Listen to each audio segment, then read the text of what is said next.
उत्तिष्ठ जागृत एपिसोड 2। चलिए शुरू करते हैं। उत्तिष्ठ जागृत, उठो जागो एवं अपने लक्ष्य तक पहुंचने से पहले मत रुको। सौम्य हिंदू, संपूर्ण विश्व पर हमारी मातृभूमि का महान ऋण है।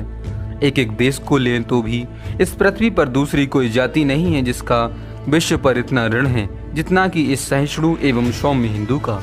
निरीह हिंदू, कभी कभी ये शब्द तिरस्कार स्वरूप प्रयुक्त होते हैं, किंतु यदि कभी किसी तिरस्कार युक्त शब्द प्रयोग में भी कुछ सत्यांश रहना संभव हो तो ऐसी शब्द प्रयोग में है। यह निरीह हिंदू सदैव हुई जगत पिता की प्रिय संतान रहा है। प्राचीन एवं अर्वाचीन कालों में शक्तिशाली एवं महान जातियों से महान विचारों का प्रादुर्भाव हुआ है। समय समय पर आश्चर्यजनक विचार एक जाति ने दूसरी जाति के पास पहुँचे हैं। राष्ट्रीय जीवन के उमड़ते हुए ज्वारों ने अतीत में और वर्तमान काल में महासत्य एवं शक्ति के बीजों को दूर दूर तक बिखेरा है। किंतु मित्रों, मेरे शब्दों पर ध्यान दो। सदियों यह विचार संक्रमण रणभेड़ी के गोश के साथ युद्धरत सेनाओं के माध्यम से ही हुआ है। प्रत्येक विचार को पहले रक्त की बाढ़ में डूबना पड़ा। प्रत्येक विचार को लाखों मानवों की रक्तधारा में तैरना पड़ा। शक्ति के प्रत्येक शब्द के पीछे असंख्य लोगों का हाहाकार, अनाथों की चित्कार एवं विधवाओं का अजस्त्र अश्रुपात सदैव विद्यमान रहा। मुख्यतः इसी मार्ग से अन्य जातियों के विचार संसार में पहुँचे। जब ग्रीस का अस्तित्व नहीं था, रोम भविष्य के अंधकार के गर्भ में छुपा हुआ था। जब आधुनिक यूरोपवासियों के पुरखे जंगल में रहते थे और अपने शरीरों को नीले रंग से रंगा करते थे, उस समय भी भारत में कर्म चेतना का साम्राज्य था। उससे भी पूर्व, जिसका इतिहास के पास कोई लेखा नहीं है, जिस सुदूर अतीत के गहन अंधकार में झांकने का साहस परंपरागत किंवदंती भी नहीं कर पाती, उस सुदूर अतीत के अब तक भारत वर्ष से न जाने कितने विचार तरंगे निकली हैं, किंतु उनका प्रत्येक शब्द अपने आगे शांति और पीछे आशीर्वाद लेकर गया है। संसार की सभी जातियों में केवल हम ही हैं जिन्होंने कभी दूसरों पर सैनिक विजय प्राप्ति का पथ नहीं अपनाया, और इसी कारण हम आशीर्वाद के पात्र हैं। अमर भारत, एक समय था जब ग्रीक सेनाओं के सैनिक संचलन के पदाघात से धरती कांपा करती थी, किंतु पृथ्वी तल पर से उसका अस्तित्व मिट गया। अब सुनाने के लिए उसकी एक गाथा भी शेष नहीं है। ग्रीकों का वह गौरव सूर्य सदा सर्वदा के लिए अस्त हो गया। एक समय था जब संसार की प्रत्येक उपभोग वस्तु पर रोम का सेनांकित ध्वज उड़ा करता था। सर्वत्र रोम की प्रभुता का दबदबा था और वह मानवता के सर पर सवार थी।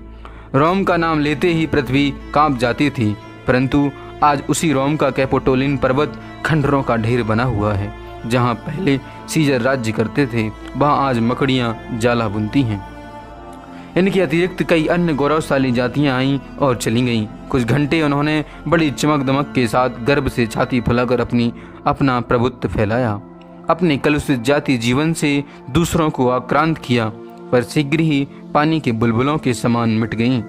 मानव जीवन पर ये जातियां केवल इतनी ही छाप डाल सकीं, किंतु हम आज भी जीवित हैं, और यदि आज भी हमारे पुण्य ऋषि मनु वापस लौट आएं तो उन्हें आश्चर्य न होगा। उन्हें ऐसा नहीं लगेगा कि वे किसी नए देश में गए। वे देखेंगे कि सहस्त्रों सहस्त्रों वर्षों के अनुभव एवं चिंतन से निष्प्रत वही प्राचीन विधान आज भी यहाँ विद्यमान है।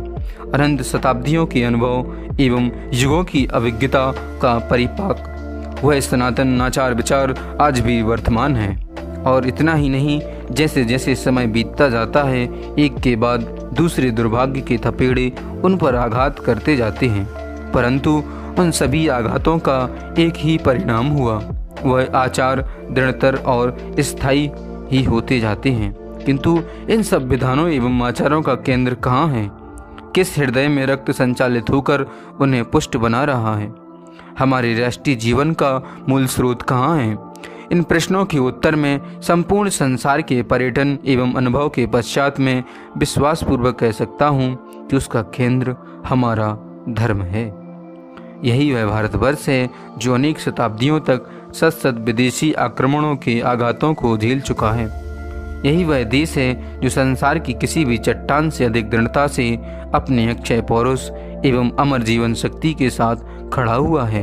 इसकी जीवन शक्ति भी आत्मा के समान ही अनादि, अनंत एवं अमर है, और हमें ऐसे देश की संतान होने का गौरव प्राप्त है। अतीत से वर्तमान की ओर भारत के सामाजिक नियम सदियों युगानुसार परिवर्तनशील रहे हैं। उनका प्रारंभिक उद्भव एक विशाल योजना के प्रतीक स्वरूप हुआ था और इस योजना को सने सने समय के साथ उद्घाटित होना था। प्राचीन भारत के महर्षियों की दृष्टि भावी के गर्त में इतनी दूर तक प्रवेश कर चुकी थी कि विश्व को उनके ज्ञान का उचित मूल्यांकन करने के लिए अभी शताब्दियों तक प्रतीक्षा करनी होगी। उनके वंशजों में उस आश्चर्यजनक योजना की पूर्ण सीमाओं को समझने की योग्यता का अभाव ही भारत के पतन का एकमेव कारण है। भारत का पतन इसलिए नहीं हुआ कि अतीत के नियम एवं आचार खराब थे, बल्कि इसीलिए हुआ क्योंकि उन नियमों एवं आचारों को उनकी स्वभाव सिद्ध दिशाओं में अग्रसर नहीं होने दिया गया। वर्तमान भारत का चित्र विशाल और गहरी उमड़ती हुई अधीर नदियां, एक नदी तटों पर स्वर्गिक नंदवन को लजाने वाले मनोरम उद्यान और उन उद्यानों के मध्य अपूर्व कारीगरी से युक्त कला संजित संगमरमर के गगनचुंबी प्रसाद और उनके आगे पीछे अगल बगल झोपड़ियों के झुंड, उनकी मिट्टी की बढ़ती हुई दीवारें, उनके जर्जर छतें जिनके वासों का ढांचा नंगा हो चुका है, इधर उधर घूमते हुए बच्चे और बूढ़ों की फटे पुराने चिथड़ों से ढकी कंकालवत आकृतियाँ जिनके चेहरों पर सैकड़ों वर्षों की गरीबी और निराशा की गहरी रेखाएं अंकित हैं। हर जगह गाय, बैल और भैंसों के दर्शन और ओह, उनकी आंखों में भी वह उदासी की छाया और उनके भी वैसे ही कृत शरीर। रास्ते में जगह जगह कूड़े और मैल के ढेर। यही है हमारा आज का भारत। अट्टालिकाओं से सटी हुई जीर्ण झोपड़ियाँ, मंदिरों के द्वारों पर कूड़ों के ढेर, रेशमी वस्त्रधारी के बगल में चलता हुआ कूपनधारी सन्यासी, प्रचुर अन्न से तृप्त व्यक्तियों की ओर दृष्टि गड़ाए शुदा क्लांत व्यक्ति की आवाहीन कातर दृष्टि। यही है हमारी जन्मभूमि। विदेशी की दृष्टि में वर्तमान भारत महामारी और हैजे का भीषण विनाश, नर्तन, जाति के मर्मस्थलों को चूसता हुआ मलेरिया, भुखमरी और आधा पेट भोजन मानो दूसरे स्वभाव। बीच बीच में यमरूपी अकाल का तांडव नृत्य, रोग शोक का कुरुक्षेत्र, काल कलविताशा, उद्गम, आनंद एवं साहस की मृत हंडियों से छाया हुआ एक विशाल महाशमशान। और इन सबके बीच अपूर्व शांति में निमग्न महाशक्ति के साक्षात्कार में लीन योगी, जिनके जीवन में मोक्ष के अतिरिक्त दूसरा लक्ष्य नहीं है। यही चित्र है भारत में यूरोपीय पर्यटक की आंखों को देख पड़ता है। 30 कोटि आत्माओं का यह जमघट, जो केवल बाहरी आकृति में मनुष्य रह गए हैं, जो स्वदेशी विदेशी जातियों, स्वधर्म विधर्मियों के दमन चक्र में पिसकर लगभग चेतना शून्य हो गए हैं, जो दासों के स्वयं प्रेरणा से रहित कष्ट और श्रम के प्रति जड़वत बन गए हैं, जिनके जीवन में कोई आशा नहीं, जिनका ना कोई अतीत है ना कोई भविष्य, जो केवल अपने वर्तमान जीवन को चाहे जितने कष्टों के बीच बनाए रखने के इच्छुक हैं, सुबह बंधुओं की उन्नति के प्रति अशिष्णु दासों के तुल्य ईर्ष्या से भरे, समस्त आशाएं मर जाने के कारण श्रद्धाहीन, आस्थाहीन, श्रृगालवत चालाकी, विश्वासघात और धूर्तता ही जिनके स्वार्थ रक्षण का एक मयो सत्र बन गया है।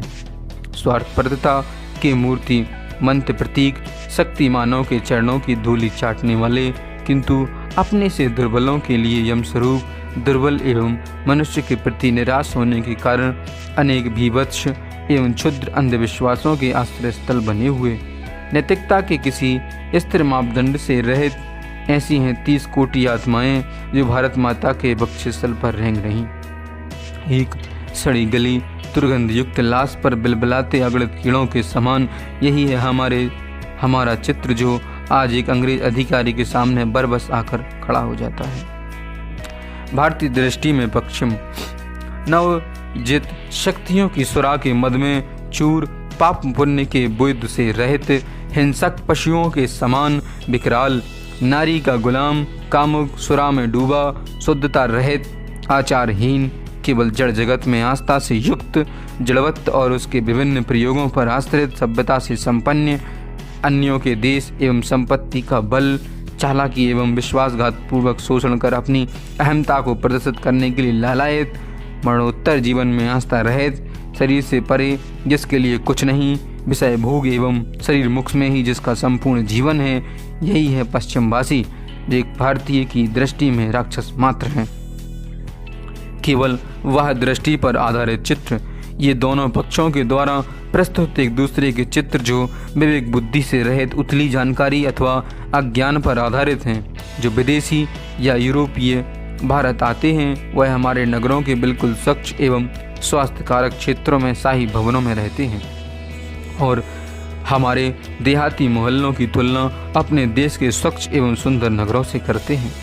जिन भारतीयों के साथ उनका संबंध आता है वे एक वर्ग विशेष के होते हैं जो उनकी अधीनता में कोई न कोई नौकरी करते हैं और सचमुच कहीं अनियत इतना दुख दारिद्र नहीं है जितना भारत में।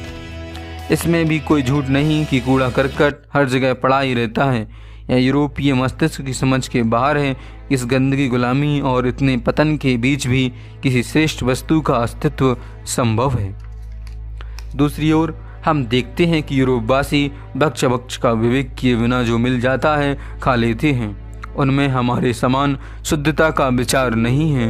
वे जाति भेद को नहीं मानते, स्त्रियों से निर्लज्जता पूर्वक मिलते हैं, शराब पीकर औरतों को बगल में लेकर नाचते हैं। तब हम आश्चर्य में पड़कर स्वयं से पूछते हैं, हे भगवान, क्या ऐसी जाति में भी कोई अच्छाई होना संभव है? ये दोनों ही मत वह दृष्टि पर आधारित हैं। उन्होंने सतह के अंदर झांका ही नहीं। हम विदेशियों को अपने समाज में घुलने मिलने नहीं देते, उन्हें मलेच्छ कहते हैं। वे ही हमें गुलाम मानकर हमसे घृणा करते हैं, हमें काला आदमी कहकर पुकारते हैं। इन दोनों मतों में कुछ शतांश अवश्य है, किंतु दोनों ही एक दूसरे के अंदर जगत की वास्तविकता के दर्शन नहीं किए।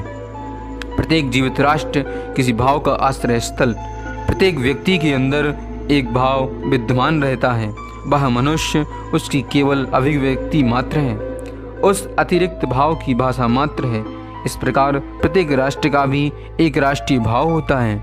यह भाव विश्व के लिए कार्य करता है, उसकी धारणा के लिए आवश्यक है। जिस दिन विश्व की धारणा के लिए उस भाव की तत्व रूप में आवश्यकता समाप्त हो जाती है, उस दिन उस भाव के आश्रय, चाहे वह व्यक्ति हो या राष्ट्र, उसका विनाश हो जाएगा।